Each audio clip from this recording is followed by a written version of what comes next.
कुर्वन्तु ते मङ्गलं वदध्वं गुणवर्धमान गुरुः कुर्वन्तु विश्वे हितं वदध्वं जिनवर्धमान समयं नश्यन्तु दुःखं भयम्।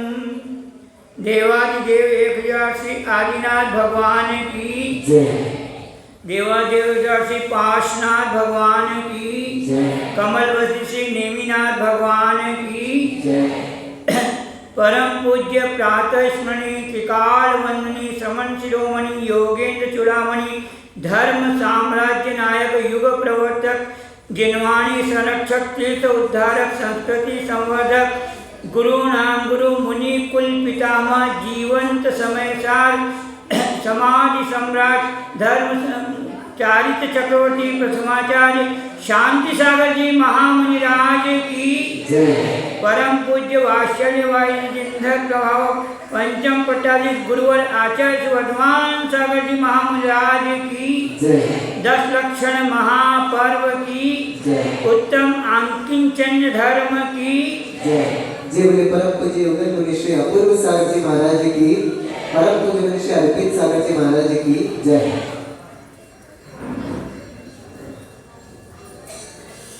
धर्मानुरागी महानुभावों, आत्मविशुद्धि, आत्म अवलोकन, आत्मनिरीक्षण और आत्म जागृति के ये महापर्व चल रहा है।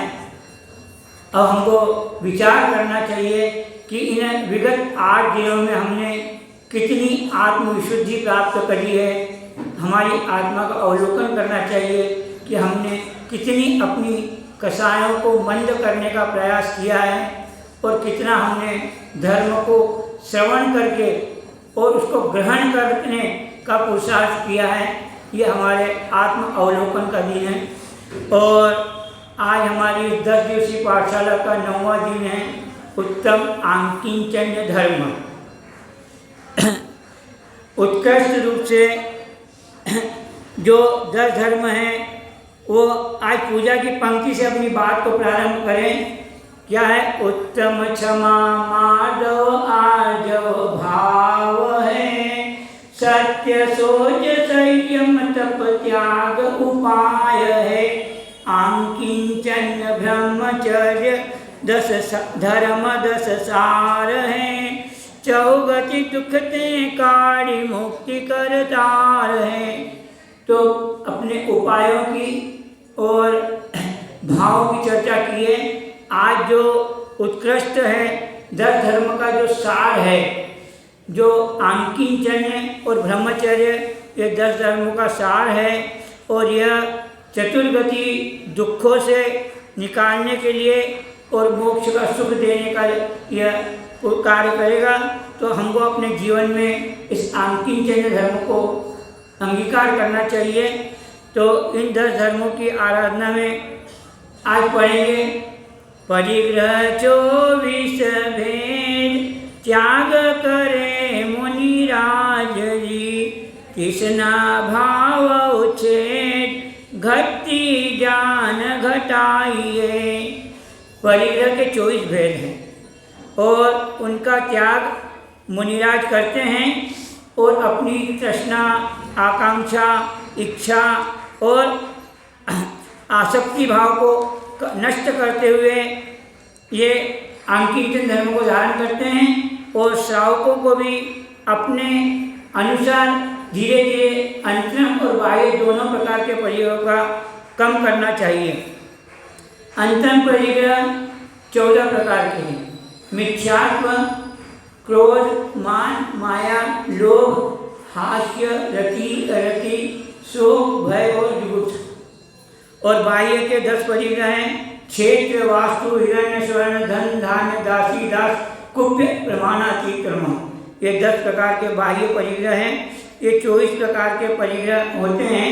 इस प्रकार से कुंद आचार्य देव अपनी 12 अनुपेक्षा में कहते हैं, हो निसंगो निभाव निकहितु स्वदुखंदम निद्रेण दुवर्तति अनयारोतस्य किंचनम। जो मुनिराज संपूर्ण अंतरंग और बहिरंग परिग्रह से रहित होकर सुख और दुख देने वाले अपने भावों को छोड़कर समता भाव पूर्वक रहता है, उसके अंकित रहता है।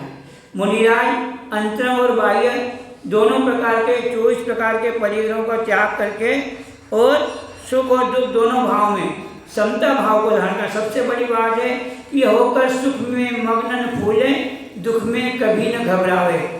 सुख हो चाहे दुख हो, दोनों में समता भाव धारण करते हैं, उनके आंकिंचन धर्म होता है।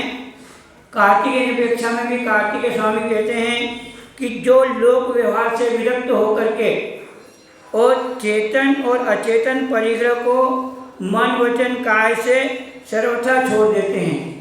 लोक व्यवहार जो मुनिराज होते हैं वो दान, पूजा, सम्मान, प्रतिष्ठा, विवाह आदि जो लौकिक कार्य होते हैं उनमें वो उन लौकिक कार्यों से विरक्त होते हैं। आप पूजा कर रहे हैं, साधु पूजा नहीं, आप कर रहे हैं, हम बैठे हैं, हम पूजा नहीं करेंगे। कोई पूजा है, प्रतिष्ठा है, कोई भी ऐसे कार्य धार्मिक कार्य भी है तो श्रावक करता है, साधु उसमें उपस्थिति देता है, साधु उसमें इन्वॉल्व नहीं होता।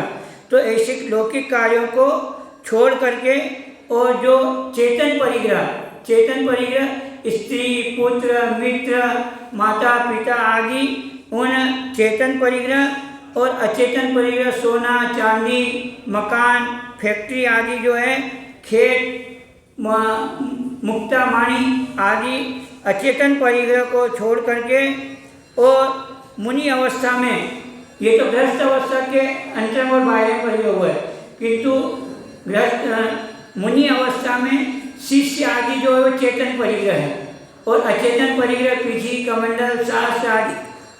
तो इन चेतन और अचेतन परिग्रह से विरक्त होकर इसका नाम आकिंचन है, मेरा कुछ भी नहीं है, इस भाव को आकिंचन कहते हैं। और अपने शरीर आदि वगैरह से भी ममत्व भाव नहीं रखते हैं। ऐसे महान जो आगे मुनि हुए हैं जिन्होंने कि घरों, उपसर्ग और परिसरों को भी सहन किया, उन्होंने अपने भेद विज्ञान से शरीर को अलग और आत्मा को अलग माना। पांडवों ने जब तपस्या कर रहे थे तो उनको गरम गरम आभूषण पहनाए गए, किंतु उसमें भी उन्होंने समता रखी कि मेरी शरीर अलग है और आत्मा अलग है। ऐसे कई उपसर्ग सुकुमार मुनि, सुकौशल मुनि सब पे आए और इस 20वीं शताब्दी के अंदर परम पूज्य चारित्र चक्रवर्ती आचार्य शांति सागर जी महाराज पर कई चेतन उपसर्ग कई आए और मनुष्य कृत भी आए और कोई अचेतन भी आए, किंतु सब उपसर्गों को उन्होंने समता भाव से सहन किया। इस प्रकार से यह आंकिंचन धर्म है। आंकिंचन में इष्टोपदेश के अंदर कहा है, बपुर गृहं धनं दारा पुत्रा मित्राणि सर्वथान्य स्वभावानि मूढ़ स्वानि प्रपद्यते। तो जो मुनिराज होते हैं वो जो अज्ञानी, वहाँ पे तो ये कहा कि अज्ञानी जो है वो शरीर और स्त्री पुत्र आदि को अपना मानता है, किंतु जो मुनिराज होते हैं जो आकिंचन धर्म को धारण करने वाले होते हैं वे मुनिराज गर्भ से लेकर के जन्म लेकर के जो शरीर को प्राप्त किया है और अंत समाधि तक जो शरीर साथ में रहता है, किंतु उस शरीर से भी वे ममत्व भाव नहीं रखते हैं और इसको अपना नहीं मानते हैं। और जो स्पष्ट रूप से स्त्री पुत्र धन मकान आदि हैं वो उनको भी अपना नहीं मानते हैं। केवल आत्मा ही मेरी है और अन्य मेरा कुछ भी नहीं है। बस ये आकिंचन धर्म का यही है कि मैं मेरा है, बाकी और कुछ भी नहीं है। समय सार ग्रंथ के अंदर भी कहते हैं कि ये मेरे हैं, मैं इनका हूँ, ये मेरे पहले थे और ये मेरे बाद में भी होंगे। इस प्रकार से जो मैं इनका होऊंगा और ये मेरे होंगे, ऐसे चेतन अचेतन जो और मिश्र परिग्रह है उनसे मोह रहित जो संयत मुनि होते हैं वो अपना नहीं मानते हैं कि बस केवल मेरी आत्मा ही है और अहंकार ममकार आदि को छोड़ देते हैं, वे आकिंचन है। दुख का मूल कारण है ममता, ममत्व भाव कि ये मेरा है यही दुख का मूल कारण है और सुख का मूल कारण है समता। इसके लिए सुंदर सा एक उदाहरण है। एक सेठ जी थे, उन्होंने अपनी गाड़ी कमाई से बहुत सुंदर मकान बनाया। वो मकान शहर के बीच में था और करोड़ों रुपए की उसमें उन्होंने अपने जीवन की सारी संपत्ति उसमें लगा दी थी। अब उनके पुत्रों ने कहा कि अपन को ये मकान बेचना है, तो उन्होंने कहा ठीक है। तो मकान बेचने की विज्ञप्ति निकाल दी। कई लोग आए पूछने के लिए कि भैया ये मकान कैसा है, क्या कितने में बिकेगा। तो कई लोग आकर के देख गए, चले गए और उनके पुत्रों ने भी कई लोगों से संपर्क किया, किंतु अभी मकान का चल रहा, सौदा हुआ नहीं था। और किसी दिन अकस्मात उसमें आग लग गई और वो मकान जलने लग गया। और पूरा जब उस सेठ जी को पता चला तो सेठ जी वहाँ पर पहुँचे और रोने लगे कि मेरी सारी ज़िंदगी की कमाई इसमें लगाई थी, मेरा ये मकान जल गया। और मकान क्या जल गया, सेठ जी स्वयं जलने लग गए। सेठ जी को ऐसा लगा कि मैं स्वयं जल रहा हूँ, लेकिन उन्होंने मकान को अपना मान रखा था, इसलिए वो खूब रोने लग गए और इस प्रकार से कष्ट दुखी होने लग गए। इतने में उनका बड़ा लड़का आया, उसने कहा पिताजी आप क्यों रो रहे हो। बोले कि मकान जल रहा है। बोले मकान का तो सौदा कल हम दोनों भाइयों ने मिलकर कर लिया था, एक व्यक्ति से सौदा हो गया है। बोले पक्की बात है, सौदा हो गए हैं। बोले कि हाँ सौदा हो गया है, बिक्री हो रही है। तो उन्होंने कहा ठीक है। मकान अभी भी चल रहा है, किंतु उसका अपने मकान के प्रति जो ममत्व भाव था, वो ममत्व भाव नहीं होने से वो शांत हो गया और जैसे अन्य लोग देख रहे थे वैसे वो भी मकान को जलते हुए देखने लग गया। इतने में थोड़ी देर के बाद छोटा बेटा आता है और बोलता है कि पिताजी आप क्या कर रहे हो, मकान जल रहा है और आप देख रहे हो, इसकी व्यवस्था करो, कैसे बुझाना है। तो बोले क्यों, पागल हो गया क्या तू। बोले मकान तो बेच दिया है, मकान अपना नहीं है। उसने कहा मकान तो कल सौदा किया था, किंतु आज सवेरे वो व्यक्ति आकर के सौदा कैंसिल कर गया है, इसलिए मकान बिका नहीं है। और जैसे ही उसने सुना वो वापस वैसे ही रोने लग गया और कष्ट दुखी होने लग गया। तो इस प्रकार से वो मकान तो पहले भी चल रहा था, अभी भी चल रहा है, किंतु उसके प्रति जो ममत्व भाव था कि ये मेरा है, वो ममत्व भाव ही उसको दुखी कर रहा था। इन दोनों अवस्था में वो अपना और पराया, जब उसने पराया माना तो दुखी नहीं हुआ, अपना माना तो दुखी हो गया। आचार्य उमा स्वामी देव कहते हैं मूर्छा परिग्रह, अर्थात जो ममत्व भाव है उसी को परिग्रह कहा है। वस्तु हमारे पास है या नहीं ये नहीं है, किंतु वस्तु के प्रति हमारा जो ममत्व भाव है वही मूर्छा है। अभी हम सब यहाँ बैठे हैं, आप लोग भी बैठे हैं, आप अपना मकान साथ में थोड़ी लेके आए हैं, किंतु मकान के प्रति जो ममत्व भाव है वो अपने साथ है, वही मूर्छा है। हमारी संपत्ति है, भले हमने बैंक के लाकर में लगा रखी है, बैंक में है, किंतु उसके प्रति लगा ममत्व भाव है कि मेरी है।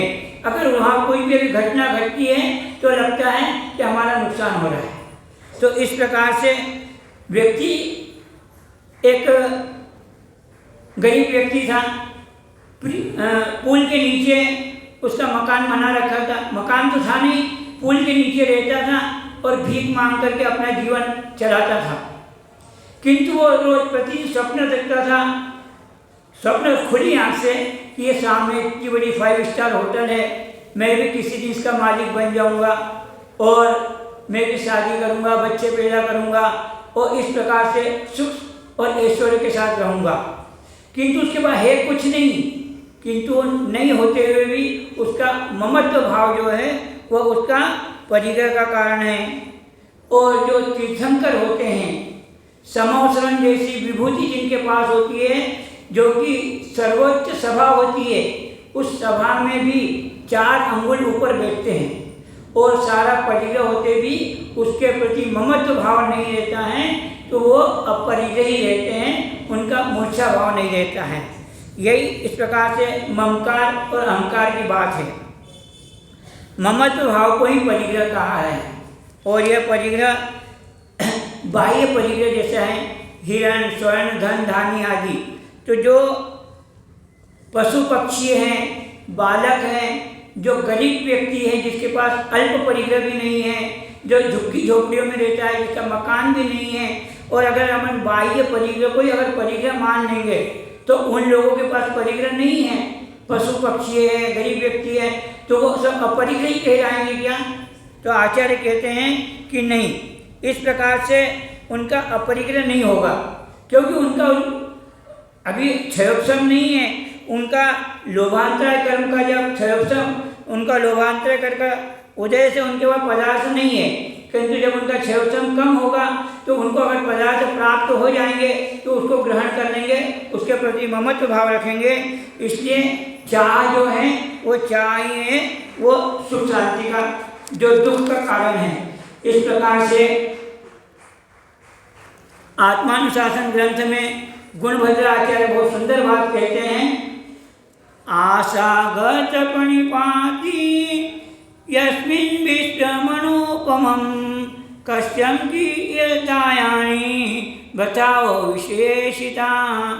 ये आशा रूपी गड्ढा, आशा मतलब इच्छा, तृष्णा, आकांक्षा रूपी गड्ढा जो है प्रत्येक प्राणी के अंदर स्थित है, और उसके अंदर जो विश्व है पूरा उसको परमाणु के समान दिखता है। और प्रत्येक व्यक्ति की इच्छा ये होती है कि जितना भी संसार का सब वैभव है वो मुझे प्राप्त हो जाए, और इस प्रकार प्रत्येक व्यक्ति की तृष्णा वृद्धिगत होती है। उससे पूछे तुझे क्या? और प्राणी जो है अनंत है, और वस्तुएं कितनी है? वस्तुएं सीमित है। अगर अनंत प्राणियों के बीच में अगर उस वस्तु को बांटा जाएगा तो किसी भी व्यक्ति को थोड़ी सी वस्तु प्राप्त होगी, किंतु उन व्यक्ति उस विषय तृष्णा से कभी भी उसकी पूर्णता नहीं प्राप्त हो सकती है, उत्तरोत्तर बढ़ती जाती हैं। उन विषयों की इच्छा कम करना चाहिए। ऐसे शाश्वत क्षणिक अपने से भिन्न पदार्थों को जो मूलवादी जीव है वह अपना कह करके अपना अमूल्य समय बर्बाद करता है। जो शाश्वत है, नाशवान है, जो उसको प्राप्त हो भी नहीं सकते कभी, किंतु उन व्यक्तियों को अगर अपनी आकांक्षा करता है, अगर चाहता है कि मुझे मिल जाएंगे तो मिलेंगे तो नहीं, किंतु उसके प्रति जो उसकी आसक्ति है, ममत्व भाव है, उसको करके वो अपना समय व्यर्थ में बर्बाद कर रहा है। इसलिए पर पदार्थों संबंधी विषय वासना से अंधा हो रहा है, और जन्मांध से भी ज़्यादा अंधा है। जन्मांध तो अंधा ही, किंतु जो विषय वासनाओं में अंधा है वो उससे भी अधिक अंधा है। जहाँ जहाँ इच्छा, आकांक्षा, कामना होती है वहाँ दुख अवश्य होता है, और दुख कहीं बाहर से नहीं आता है, अपने अंदर ही होता है। जो मेरे पास नहीं है और तुम्हारे पास, व्यक्ति को अपने पास जो है वो नहीं दिखता है, पड़ोसी के पास जो है वो दिखता है, और वो इससे दुखी होता है। अपने पास अगर उसके पास मोटरसाइकिल है तो वो कार वाले व्यक्ति को देखता है कि मैं मेरे घर में कार लेके आऊँगा, तो वो मोटरसाइकिल का उपयोग, अगर वो अपने से नीचे वाले को देखे कि मेरे पास तो मोटरसाइकिल भी है, जिसके पास साइकिल है उससे तो मैं सुखी हूँ, तो अपने पास जो वस्तु है, मोटरसाइकिल है या जो भी वस्तु है वो उसका उपयोग करेगा। अगर मेरा मकान है और सामने वाले का 7 मंजिला कोठी है तो वो व्यक्ति उसको देख करके उसकी इच्छा करता रहता है कि मेरे को भी ऐसा मकान चाहिए, किंतु अपन विचार करें कि अपन वो जिस दिन प्राप्त करेंगे वो उससे उसका और 2 मकान हो जाएंगे। अपन तो जिसके पास मकान नहीं है, जो झोपड़ी में रह रहा है, किराए के मकान में रह रहा है, उसको देख करके सुखी है कि देखो मेरे पास तो अपना घर का मकान तो है, उसके पास तो मकान भी नहीं है। तो आप सुखी रह सकते हैं। अपनी इच्छाओं को अगर सीमित कर लोगे तो संतुष्टि रहेगी, और अगर अपनी इच्छाओं को अगर वृद्धिगत करते रहेंगे, बढ़ाते रहेंगे, तो कभी भी वो प्राप्त होने वाली नहीं है, और हमेशा जीवन भर दुखी बने रहेंगे। यह दुख का मूल कारण है, और सुखी होने का सबसे बड़ा उपाय यह है कि हम अपनी जो तृष्णा है, इच्छाएं, उनको सीमित करें, कम करें। हमारे पास जो हैं उसमें से अगर हमारे पास ले दे की बात वही आती है कि अगर हमारे पास 1000 साड़ी है तो अपन एक दिन में कितनी पहनेंगे? एक समय में तो एक ही साड़ी पहनेंगे, एक दिन में 5, 10, 15, 20 पहन लेंगे। तो अपन अपनी इच्छाओं को अगर सीमित करें कि नहीं भैया मेरे को इतने में काम हो जाता है, इससे अधिक मुझे नहीं चाहिए, तो हमारी इच्छाएं अगर कम होगी तो हम उससे शांति पाए। अपनी आशाओं को कम करना चाहिए। क्या हुआ, एक माँ के 2 बालक थे और वो दोनों बालक रोज प्रतिदिन स्कूल जाते थे, तो उनकी माँ उनको 1 गिलास दूध रोज देती थी, 1-1 गिलास दोनों को देती थी। अब किसी दिन क्या हुआ, दूध वाला दूध कम दे गया और कुछ मेहमान आने वाले थे, तो माँ ने क्या किया, दोनों बच्चों को आधा आधा गिलास दूध दे दिया। तो एक बच्चे ने तो सोचा कि आधा गिलास दूध है, उसने दूध पिया और बस्ता उठाया, स्कूल चले गया। किंतु उसने सद्भाव को देखा और दूसरे बच्चे ने कहा आधा ही गिलास दूध है। वो अभाव को देख रहा है कि उसमें आधा गिलास दूध नहीं है और वो रोता है और जिद करता है कि मम्मी मुझे पूरा गिलास दूध चाहिए। तो माँ कहती कि बेटा आज दूध कम आया है, आज दूध इतना ही है, इतना पी करके जाओ।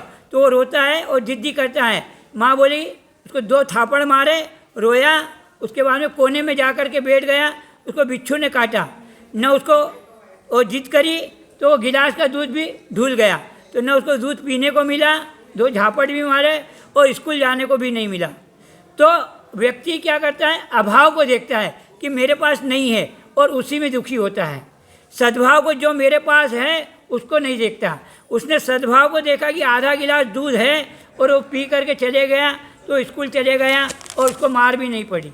और जिसने अभाव को देखा कि मेरे पास आधा ही गिलास है, तो उसको दंड भी मिला और खाने को भी नहीं मिला, पीने को भी नहीं मिला। इस प्रकार से यह जीव जो है मेरा कुछ भी नहीं है, ऐसी भावना के साथ जो 3 लोक का स्वामी हो जाएगा। अगर व्यक्ति ये सोचे कि मेरा कुछ भी नहीं है, आंकिंचन धर्म को अगर धारण कर लेगा, तो तू परमात्मा का रहस्य बता दिया कि तू 3 लोक का स्वामी हो जाएगा। और इसका अभिप्राय यही है कि पर पदार्थ अपना समझकर जब तक जीव संसार में ममत्व भाव करेगा, तो राग द्वेष के परिणाम होकर संसार में परिभ्रमण करता रहेगा। और जब वो निर्ममत्व भाव को प्राप्त होगा कि मेरा कुछ भी नहीं है, तो वो इस परमात्मा बन जाएगा। जैसे आप पार्क में जाते हैं तो वहाँ लिखा रहता जानो देखो छुओ मत। तो अगर वहाँ पर फूल की वाटिका अगर उसको छूते हैं, स्पर्श करते हैं, तो वहाँ का जो माली है वो आपको रोकेगा। और तो इसी प्रकार से संसार को जानो देखो, किंतु हम उसमें ममत्व भाव करेंगे तो हमारे कर्म बंध का कारण बनेगा। और इस प्रकार से ये 24 प्रकार का जो परिग्रह है, उसमें सबसे पहला परिग्रह मिथ्यात्व। अगर मिथ्यात्व के होते हुए अगर आपने 23 प्रकार के परिग्रह को छोड़ भी दिया, तब भी वह जब मिथ्यात्व अगर आपका है तो 24 प्रकार का परिग्रह आपके पास वापस आ जाएगा। और अगर आपने मिथ्यात्व को छोड़ दिया है, तो जो 23 प्रकार का परिग्रह है वो धीरे धीरे आज नहीं तो कल जरूर छूट जाएगा। इसलिए हमको सबसे पहले मिथ्यात्व का त्याग करना चाहिए। मिथ्यात्व मतलब जो कि तत्व नहीं है, उसके जो 7 तत्व है उनके प्रति श्रद्धान करना चाहिए। और जो मिथ्यात्व है वो 2 प्रकार का होता है, एक ग्रहित मिथ्यात्व और एक अग्रहित मिथ्यात्व। तो यह प्राणी जो है अग्रहित मिथ्यात्व जो है शरीर आदि को अपना मानना। तो दौलत राम जी ने भी कहा है कि तन उपजत अपनी उपज जान, तन नसत आपको नाशमान। जो शरीर की उत्पत्ति को अपनी आत्मा की उत्पत्ति मानता है और शरीर के नाश को अपना नाश मानता है, वह जो है वो अग्रहित मिथ्यात्व है। और अग्रहित के साथ में वो ग्रहित मिथ्यात्व होता है कि ग्रहित मिथ्यात्व जो कुगुरु कुदेव कुधर्म सेव पोषे चिर दर्शन मोहेव। जो ग्रहित मिथ्यात्व कुगुरु कुदेव और कुधर्म इनको मानना और इनकी पूजा आराधना करना, यह ग्रहित मिथ्यात्व है। तो हम अग्रहित मिथ्यात्व को त्याग करें, उसके पहले सबसे पहले हमें ग्रहित मिथ्यात्व का त्याग करना चाहिए। कि ग्रहित मिथ्यात्व के त्याग कराए बिना हम कितना भी धर्म कर लेंगे वो उसी प्रकार से होगा जिस प्रकार से अगर किसी बंजर भूमि में या ऊसर भूमि में व्यक्ति अगर बीज का डालेगा तो बीज उत्पन्न नहीं होगा। उसी प्रकार से अगर मिथ्यात्व पूर्वक अगर हम धर्म का सेवन करेंगे, धर्म करेंगे, तो वो धर्म हमारे कार्यकारी नहीं होगा।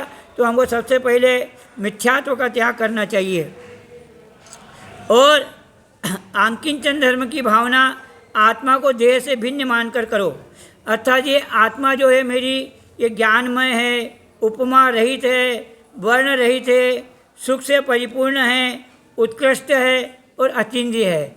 ऐसे मेरी जो आत्मा है उसका चिंतन करना चाहिए और यह भय रहित है। इस प्रकार से इस आत्मा का ध्यान करना आकिंचन धर्म है और आकिंचन धर्म का जो विरोधी है वो परिग्रह है। आचार्यों ने कहा है न किंचित इति आकिंचन, अर्थात मेरा कुछ भी नहीं है, मेरा शरीर भी मेरा नहीं है, केवल मात्र आत्मा मेरी है, वह आकिंचन धर्म है। और एकत्व भावना में भी कहते हैं कि मैं एकाकी एकत्व लिए सब ही आते, तन धन का साथी समझाता पर ये छोड़ चले जाते, मेरे न हुए मैं इनसे अति भिन्न अखंड निराला हूँ, निज में पर से अन्यत्व लिए निज समरस पीने वाला हूँ। अर्थात मैं अकेला ही हूँ, मेरा कोई नहीं है। इस प्रकार से एकत्व भावना का चिंतन करते हुए कि यह अपनेपन का एहसास ही करना चाहिए। संसार में 3 दशाओं में दुख होता है। एक तो राग के कारण दुख होता है, द्वेष के कारण दुख होता है, और जो वीतरागी होते हैं, राग और द्वेष जिनके दोनों नहीं होता है, उनको किसी प्रकार का दुख नहीं होता है। राग का दुख कैसे है कि जैसे अगर अपने अपने घर में लड़की की शादी की है, 20-25 साल तक अपने लड़की को घर में रखा है, और जब वो पहली बार ससुराल जाती है तो घर में कुछ ऐसा लगता है कि घर खाली खाली हो गया, सूना हो गया है। तो वो राग के कारण ऐसा लगता है कि वह घर सूना हो गया है। तो इस प्रकार से वहाँ एकाकी लगता है कि हम अकेले रह गए हैं। और द्वेष के वशीभूत होकर के कि अगर घर में पिता पुत्र का या सास बहू का, देरानी जेठानी का अगर झगड़ा हो गया है तो क्या होता है कि घर में रहते हुए भी एक दूसरे से बोलना बंद कर देते हैं, और बोलना बंद कर देते हैं तो घर में रहते हुए भी अकेले रहते हैं, वो अपना काम करते हैं और अपने में रहते हैं, तो वो भी एकत्व है। तो वो द्वेष के कारण हुआ है। और जो वीतरागी होते हैं, जो उनको राग भी नहीं रहता है और द्वेष भी नहीं रहता है, वो केवल अपनी आत्मा में मग्न रहते हैं, वो जो वीतरागी होते हैं, और वो वीतरागी सुखी रहते हैं। इस प्रकार से इस संसार में जो प्राणी हैं वो एकत्व को लिए होते हैं। क्या हुआ कि एक एकत्व की बात है, 2 मित्र थे, एक मित्र की शादी हो गई, 3 वर्ष हो गए थे, और दूसरा मित्र बाहर गया हुआ था। जब वो वापस उनसे मिलता है, उन्होंने क्या बात है, सब ठीक तो है, तुम्हारी शादी को 3 वर्ष हो गए हैं। उन्होंने कहा क्या बताएं, तो क्या हो गया, तो बोले पहले वर्ष जो मेरी पत्नी थी वो चंद्रमुखी थी, दूसरे वर्ष जो थी वो सूर्यमुखी है, और तीसरे वर्ष क्या हो गई, ज्वालामुखी हो गई। तो ये तो आप लोगों के अनुभव की बात है, आप लोग कैसा अनुभव करते हैं। और तब फिर उन्होंने कहा तुम्हारे क्या हाल है। उन्होंने पहले साल प्राणनाथ था, दूसरे वर्ष नाथ था, और तीसरे वर्ष क्या है, अब अनाथ हो गया हूँ मैं। तो इस प्रकार से एक अकेला रहता है आदमी जब तक सुखी रहता है, और जब वो 1 से 2 होते हैं तो उससे वो दुखी हो जाता है। तो इस प्रकार से क्या हुआ, एक राजा था, और राजा को भयंकर ज्वर हो गया था, बुखार हो गया था, और कई डॉक्टर वैद्य हकीम दिखाए गए, किंतु उसका बुखार उतर नहीं रहा था। तो एक वैद्य ने कहा कि इनको क्या करे कि 52 गोसी चंदन का लेप लगाया जाए। तो बोले चंदन का लेप घिसना पड़ता है। तो राजा था, उसके घर में बहुत सारी नौकरानियाँ थी, बहुत सारे कर्मचारी थे, किंतु उस राजा के जो स्त्रियाँ थी, पत्नियाँ थी, उनको राजा के प्रति विशेष स्नेह होने से उन्होंने कहा ये कार्य हम स्वयं अपने हाथ से करेंगे। तो सब रानियाँ बैठ गई और चंदन को घिसने लगी। तो उनके हाथ में सब कंगन चूड़ियाँ थी, तो आवाज़ कर रही थी। तो राजा जोर से ग्रसित था, तो उसको संक्लेश हुआ, तो वो जोर से बोला ये आवाज़ मुझे सहन नहीं हो रही है, आवाज़ बंद करो। तो रानियों ने क्या करा, अपने हाथ की सारी चूड़ियाँ निकाल दी, और सौभाग्य के लिए एक एक चूड़ियाँ अपने हाथ में रखी, और वापस चंदन घिसने का काम चालू किया। जब आवाज़ बंद हो गई तो राजा ने कहा क्या बात है, चंदन घिसने का काम बंद हो गया क्या। उन्होंने कहा नहीं, चंदन घिसने का काम तो चल रहा है, किंतु जो हमारे हाथ में चूड़ियाँ थी हमने निकाल दी हैं, अब केवल एक ही चूड़ी है। तो जो एकत्व थी अकेली थी, इसलिए वो आवाज़ नहीं कर रही थी, और जब हाथ में बहुत सारी चूड़ियाँ थी वो सब आवाज़ कर रही थी। इस प्रकार से अपने जीवन में एकत्व भावना को या अपने आप को आकिंचन में अकेला हूँ, इस प्रकार से अब 3 शब्दों पर अपन विवेचन करेंगे। एक तो होता है परिचय, एक होता है परिणय और एक होता है परिणाम। तो परिचय में क्या होता है, मैं और तू, दो व्यक्ति अलग अलग रहते हैं, एक मैं रहता हूँ और एक तू रहता है, तो उनका आपस में जो परिचय होता है तो वो होता है परिचय मैं और तू। और जब परिणय होता है तो क्या होता है, मैं तू हूँ और तू मैं है, दोनों में एकत्व भावना हो जाती है, तो वो हो जाता है परिणय। और उसके बाद में परिणाम, परिणाम वही है तू मैं। जब तू और मैं होने लग जाती है तो परिणाम हो जाता है। और वो परिणाम का कारण क्या है, परिचय और परिणय। जो परिचय हुआ है और जो परिणय हुआ है उससे तू मैं हुई है। इसलिए तू मैं से बचने के लिए अपने को केवल अपने में रहना है, यही आकिंचन धर्म है। अपने को आकिंचन धर्म को अपने जीवन में धारण करना चाहिए।